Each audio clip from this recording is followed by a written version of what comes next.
To say that God is our refuge and strength is no platitude. Jesus knows the trials we go through. Today on The Perspective with Mike Sherbino and Julie Stautland, we have the privilege to interview God's people, showing us all of the hope and beauty we possess within and without. This week, Mike is one-on-one with Jonathan Evans, a former American football pro who played with the Dallas Cowboys. Jonathan's sermons reach into the power and potential within each of us. Plus, how about a mulligan in your own life? Tanya Christiansen is here to talk about her role in the film The Mulligan. Tanya is an actor whose work spans all genres, but in The Mulligan, she plays a woman who overcomes one of life's most difficult and tragic challenges, piecing back together a broken family. And Elvis Yeboah is a Canadian gospel singer-songwriter following in his father, Pastor Maxwell Yeboah's footsteps. Elvis's new organization, Citizens of Love, began in 2021, and he has some very big dreams to tell us about. Plus, Coach Drew is back in the house, a Perspective favorite, who has the score this week on depression, anxiety, and how to cope with its very unpleasant presence. Here's Mike and Julie. Hey, well, welcome to The Perspective. We are glad you're with us today. You know, every week just kind of takes a different twist, and this week's going to be no different. But I want to welcome you back, Julie. Oh, thank you. Yeah, It's we good to be have back missed here. you. Mitch was filling in. Yes. And now he's looking forward to getting married in 2 weeks. Yes, that's so wonderful. And your excuse for not being here was you were on a leisurely vacation, Oh, yes. Oh, planning to be yes. mother of the bride, right? Mother of the bride, yes, and entertaining and taking care of a whole bunch of details and people. Who got married? My eldest daughter, Mercedes. Okay. Yes. So And she's actually here in the she studio. is. She's listening to us, keeping us in line. We could Yes, embarrass her. We could, but then she could shut us off. So That's right. You could just shut the whole program That's right down. And we don't want to do that because No. we got a fantastic guest we do, today. yes. Let's welcome to The Perspective Tanya Christiansen, whose new movie, The Mulligan, is a story about one man's life that is turned upside down and back home again thanks to the undying love of his wife. It's a great story, and here to tell us about it is Tanya. Welcome, Tanya, to the show. Thank you both so very much for having me. Congratulations to you, Julie and Mercedes. Oh, thank you. That's wonderful. Yes. Okay, hold on. But there's also the guy who was part of it. His name is Finn. Yes. Yeah. And, you too, Finn. You know, somebody once said that the groom at a wedding, he's just kind of like a bathroom on an airplane, a necessary commodity. You have to have him around, but okay. Now, so much for my wedding jokes. Okay, Oh, I'm not going to dear. go there. Well, listen, let's jump into this. When did you realize that acting was going to be your method of expression and passion in life? Because you could have chosen anything. So why acting? Well, you know, that question they always ask little kids, what do you want to be when you grow up? Mm-hmm. And I'm going to be an actress. And I lived in the mountains of Virginia, then moved to Tennessee, and my mom would just look at me and think, I don't know what I'm going to do with this girl. I don't know what to do with this child. I went to college. I got a degree in marketing, but it just, Okay. I was like, ugh, I don't know what to do with this. And right out of college, I'm at the age where when I graduated from college, we would look through the paper and there was a little ad that said on-air talent wanted. And I thought this could be very good or it could be very, very, very bad. So I thought, let's just chance it, call the number. I called the number. And then that was kind of my introduction. I became a host for a shopping network, which isn't acting, it's hosting, but it kind of led in down the path that I always had that kind of calling in my heart. So I just started when I was little. It's something I always wanted to do. That's so cool. That's kind of how it started for Julie and I. Said on-air talent wanted. No. You But- never know. You never know. That's right. Tanya, But it turned out to be good. so tell us how the film's concept began and how you became its marvelous lead actress. Oh, well, the concept began with a book. Ken Blanchard and Wally Armstrong wrote this beautiful book titled The Mulligan. You can still go out and buy it. It was a #1 bestseller. And then Rick Eldridge, the producer, Michael O'Seibel, great director out of Wisconsin, got together and said, let's make this beautiful book, this beautiful story about second chances and forgiveness into a movie. I had the opportunity to audition for the role of Rebecca McAllister, who plays the lead's wife. So the two primary characters are the old pro, which is Pat Boone, the icon, and Eric Close, who's an amazing actor. And I welcomed the opportunity. And then when I found out I got the role, I was just really, it was the role of a lifetime. And I have a very strong supporting role, playing Rebecca, Paul's wife. And there's Paul is a stinker. If you've seen the movie, he's rough around the edges, and I stuck with him. And it is a beautiful story about not only asking for forgiveness, but giving forgiveness. That's part of it as well. And it's titled The Mulligan, which I'm not a golfer. I didn't even know what that term meant. I'd heard it before, but I don't really know. But it's just the story of second chances. It's a do-over. And of course, God gives us, if we drop on our knees and ask for forgiveness, we are given forgiveness. And that's really what the whole story is about. Oh, it's that's beautiful. So cool. So I'm wondering, when you think about the stories, what's your own thoughts on this? Why do you think sometimes the dads and husbands are featured so much in these films? Like moms and wives also go through midlife crisis and things. And do you think men struggle more with faith in the Christian community in this area? Or what are your personal thoughts on I want to this? listen in on this one. Yeah, this is going to be a good answer. Okay. That is a very good question. I don't know. I think women also struggle, but sometimes, I don't know, something about women, we're very strong. We put on a good face. We wake up every morning, we do our hair, we do our makeup, we put a smile on our face, and we have to be there for the kids, and we have to be there for our families. And sometimes, I don't know, I think women struggle just as hard, just sometimes it's not as obvious. And then there's always, a lot of times, and I don't want to speak for everyone, but men will feel that their importance is sometimes just being the provider. They feel like they have to provide, and they have to make the money, and they have to, give out the nice things. And I know that I've had men in my life, that instead of giving affection, maybe you'll get a gift or something. And it's all perception, how other people perceive you. And it's like it was for Paul in The Mulligan. He thought he was very successful because he drove a Maserati, heaven forbid, and he had this, billion-dollar company and this beautiful home. But that's all that he had. It was just a facade.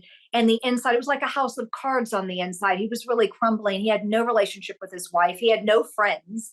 He had a nice fat wallet. And sometimes, you have to come back and realize what's truly important. But I don't think it's just men. I think it's women. I think sometimes we're just better at putting on a smile. I think. So Tanya, take it one step further. I'm thinking, as you're describing this, a conversation I had 3 days ago with a gentleman that was a total stranger, and he had the beautiful home on the water, and then went through the marriage breakup, and it just kind of unraveled from there.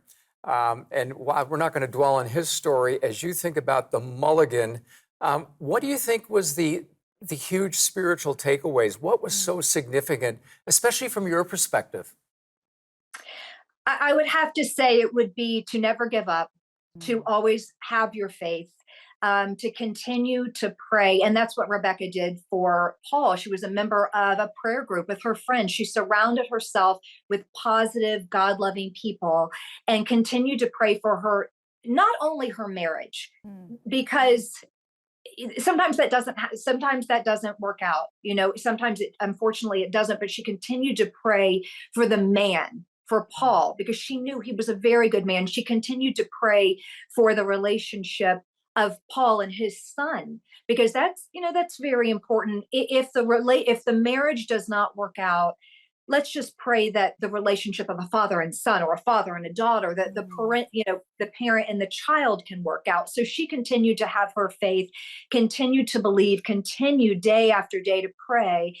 And not to give anything away, but prayers are answered. This is a beautiful movie that is tied up in a nice little pretty bow. I won't give away the ending because, maybe that's how it, if you haven't seen it, you never know. Maybe they continue to be friends, or maybe they got back together. We don't know. But with Rebecca's strength, with her Christian roots, she was able to just hold on to her family as best as that she could. And she never took off her wedding ring. They were estranged for 5 years.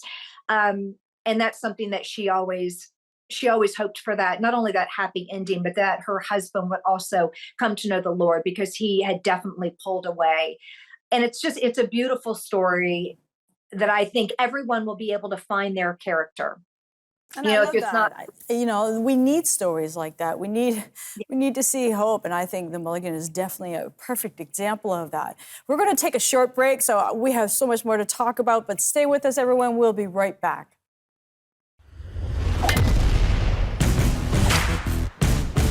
Showtime. This is McAllister International. I set you up with a heavy hitter coming in from Asia. You get to play a round of golf on national television and connect us to the $20 billion man. Would you have time to talk about some business ideas I have? Please, after I meet your family? I have a son who hates me, God's warranty on Dad coming back has expired. and my wife and I have been separated for about 5 years. The game of golf and life have a lot in common. Paul, there is somebody here who I'd love for you to meet. Are you the old pro? Well, I am old. Well, we're back again with Tanya Christiansen, and we're talking about the great show, The Mulligan. And Tanya, you got to talk to me about Pat Boone, who I must say looks an awful lot like Paul Newman in this film. He's a legend in his own right. And I remember, I'm starting to date myself way back when I worked with the Billy Graham Association. I mean, he was just kind of like the household name, and then his daughter, Debbie, and they were singing in all different things. So what was it like? Pat Boone is probably one of my favorite people. I just texted him the other day, so we're still very close. We filmed this in Toccoa, Georgia, shot this in the beautiful mountains right outside of Atlanta, Georgia, in a place called the Currahee Country Club. And they put us up in this big, huge home. So I was his roommate for a month. It was pretty surreal, I have to tell you. I would wake up in the morning and I would hear him singing. He was cutting an album with Crystal Gale. So he would wake up. I know, he's still making music. I mean, the man's 89 years old. He would wake up and do his voice lessons. I had a lot of downtime. He worked almost every day. His brain he's sharp as a tack. He's the nicest man. And I had a lot of downtime. You know, I was in a supporting role in this. So I would make sure that he had oatmeal raisin cookies, you know, before he went to work, because he loved those. So he called me the little house mama. And I love that man. He is what you think he is. You know how some people, they always say you never want to meet your idol because they'll disappoint you, you know, but there was absolutely nothing disappointing about Pat Boone. He's an amazing man, God-loving. Sit outside on the porch and just read his old worn Bible and study every single morning. He still studies. You know, he's just a gift. He's the real deal.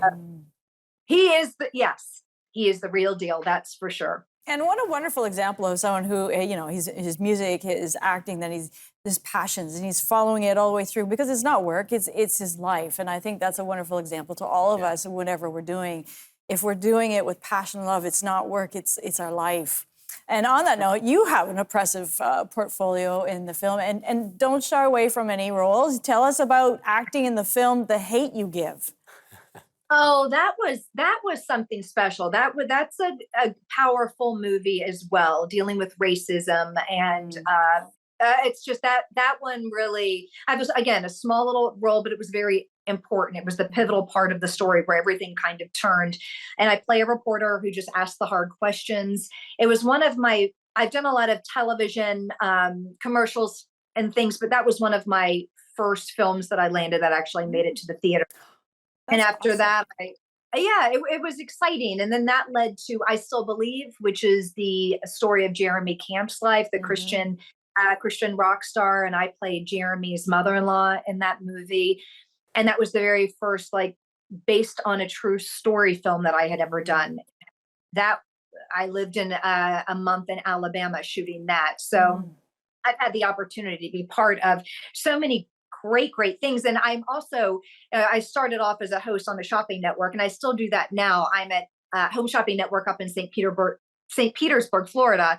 I'm a guest host there. I'm actually also on TSC, the shopping channel. I think it's right out of Toronto. So that's great. I know. So I'm actually up in Canada in the winter months. I sell a boot, so I'll be shopping with all of you in October. So that's Okay, let's just clarify.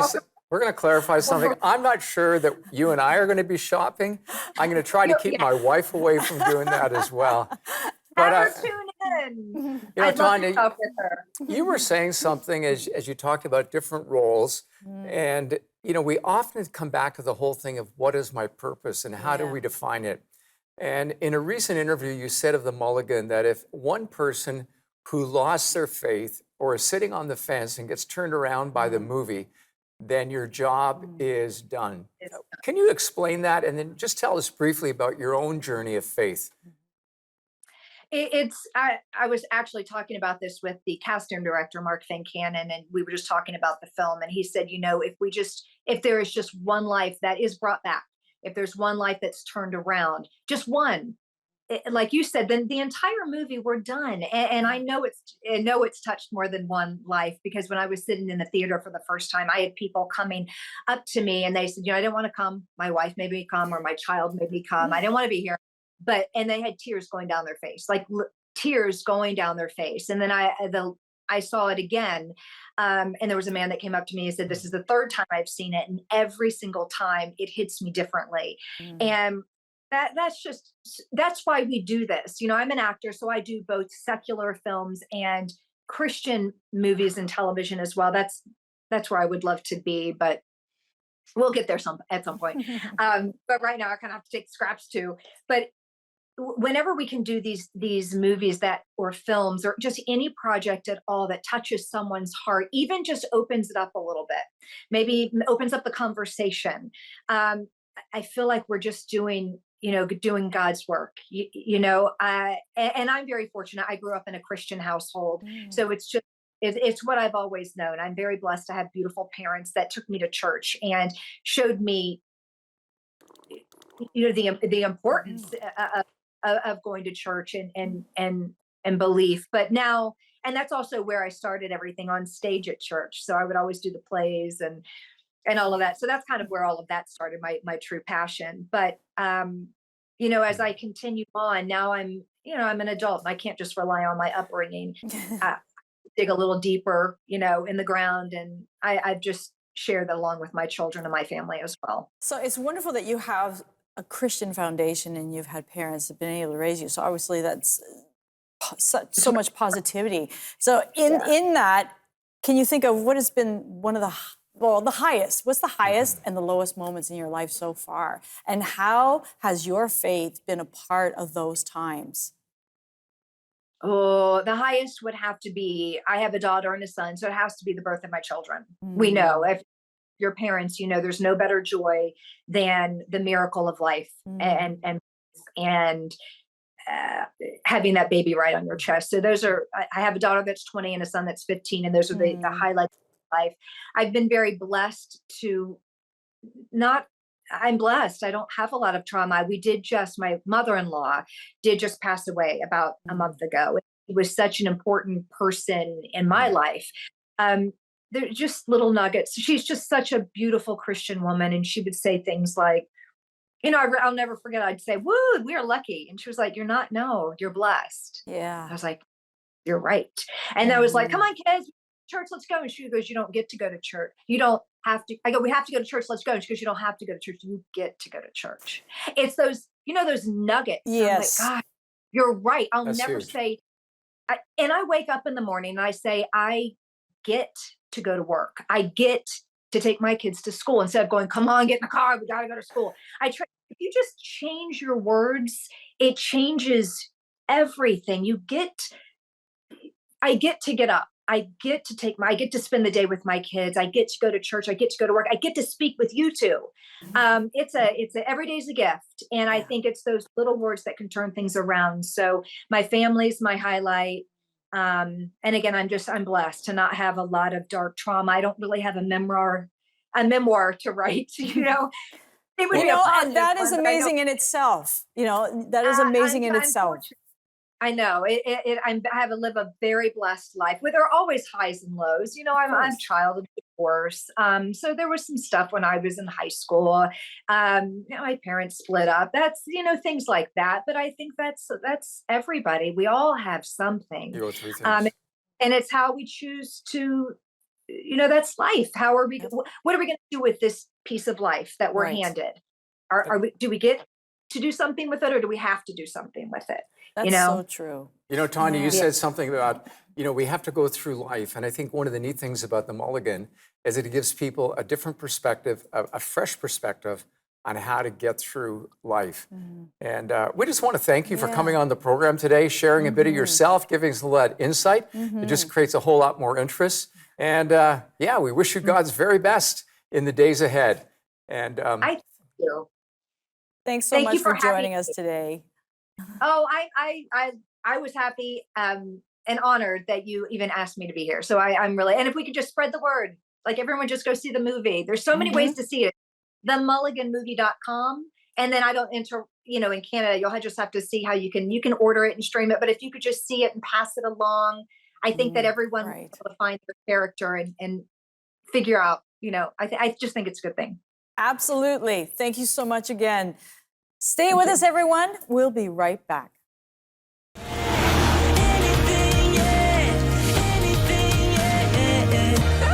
Jake was in a motorcycle crash. He's moved in with me to recover. Sometimes God uses seemingly bad things for good. I believe things are going to change with me.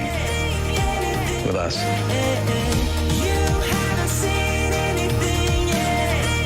This never was about golf, was it? When was the last time you drove like this? 20 years ago, I guess. Back when I still had my license. I'm glad you're with us on The Perspective. And Julie, I just love that scene where Pat Boone is just given the gears. Oh, I know. Man, that brought back memories, but it would take up the rest of the program to tell you a funny story. Interesting interview. What was your biggest takeaway today? Well, one of the things I took away is focusing on the fact that, so many of us can get caught up in what we do and the good things that we do, but we have to remember, who are we? Who are we? If we're not focusing on who we are, then what we do doesn't matter as much, because it's the inside first, and then out of that, what we do will be really, really beneficial for not just ourselves, but everybody else around us. I think the other thing too is, when we watch a movie, it is easy to almost like want to live through that person vicariously. And I just want to encourage you today to realize God's writing his own story with you. And if I could encourage you with that, to think about that, you will find strength in that. As you unpack your own purpose. We talked, Julie, about purpose with Tanya. As we talked about that, what came to your mind when you're thinking about living with purpose? The whole idea that what we do is not just a job. We have today. We may not have tomorrow. So who are we today in whatever we're doing? Whether we're cleaning toilets, taking care of a child, whether we're, filling gas for somebody, or whether we're running a whole company. What are we doing with ourselves? Who are we, and how are we impacting those people around us? It's very interesting you said that, because in just a moment, I'm going to come back with the teach, and I'm going to be talking about living with purpose. What is the one thing that is so necessary in your life? Stay with us.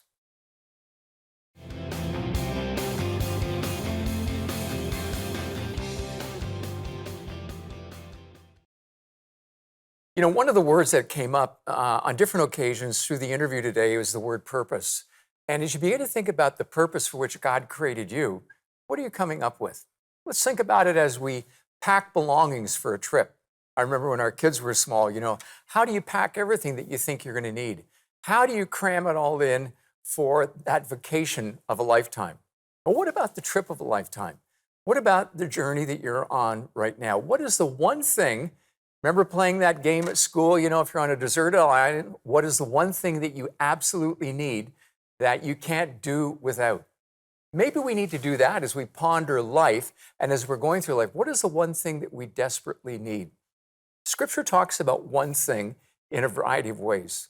The first one is found in Psalm 27.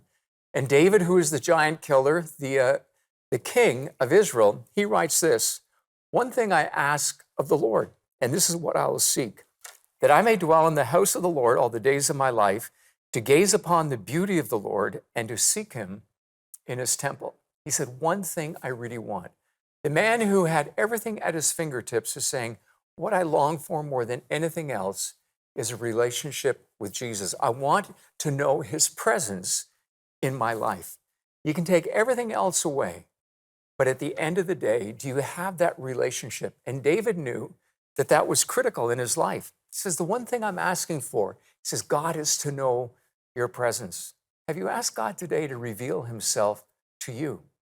Because he will. It says we need to hunger and thirst to know him. There's another thing as well. As we think about one thing that we're to ask for, here's something else. The Bible talks about one thing that is needed. There were two sisters that were very important to Jesus. You probably know their names right away, Mary and Martha. Mary was kind of the more contemplative one. Martha was always running and doing things, neither of which is bad. But on a particular day when they were hanging out with Jesus, they had a conversation, and Martha was frustrated with her sister. She said, Jesus, tell her to help me because I'm trying to get everything ready for the meal so we can sit down and enjoy the conversation. And Mary is there sitting at Jesus' feet. And Jesus says the most interesting thing. Remember King David, the phrase we said, one thing I asked for, he knew about God's presence? Well, what he says to Martha is this, Martha, one thing is needed. Let me read it to you.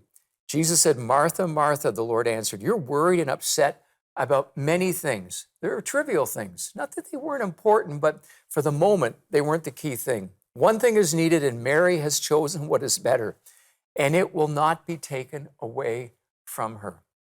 Mary was seeking the peace of just relaxing in the presence of God. Prior to doing the program today, my wife shared with me, she said, I just need to get away for about an hour or so. I need a place where I can be quiet. What was she referencing? It was the same thing that Mary was talking about. I need a place where I can just sit quietly at the feet of Jesus. Because when that happens, you get your perspective back. You find your strength. Perspective is interesting because on another occasion, Jesus was talking to a very wealthy man. And he said, what else do I have to do to inherit the kingdom of God? And in Mark 10, Jesus said this. Jesus looked at him and loved him. Here's a man who had everything. And he said, one thing you lack, he said, go sell everything you have and give to the poor, and you will have treasure in heaven. And then come follow me. Wow, that was like shooting an arrow directly to the heart. Jesus says to this man who has everything, you're missing the most important thing. And can I ask you today, what is it that you need? What is it that you're asking God for? And what is it that you could be missing out on because you're holding on too tightly? The rich young ruler, he didn't want to let go of everything in fear that he would lose everything. But the reality was he would have gained everything. A man who once was a young missionary, and he was actually martyred for his faith. Jim Elliot said, he is no fool who gives what he cannot keep to gain what he cannot lose. He discovered the importance of living with purpose, of surrendering it all to Jesus. And that's the road I want to invite you to go on today as well.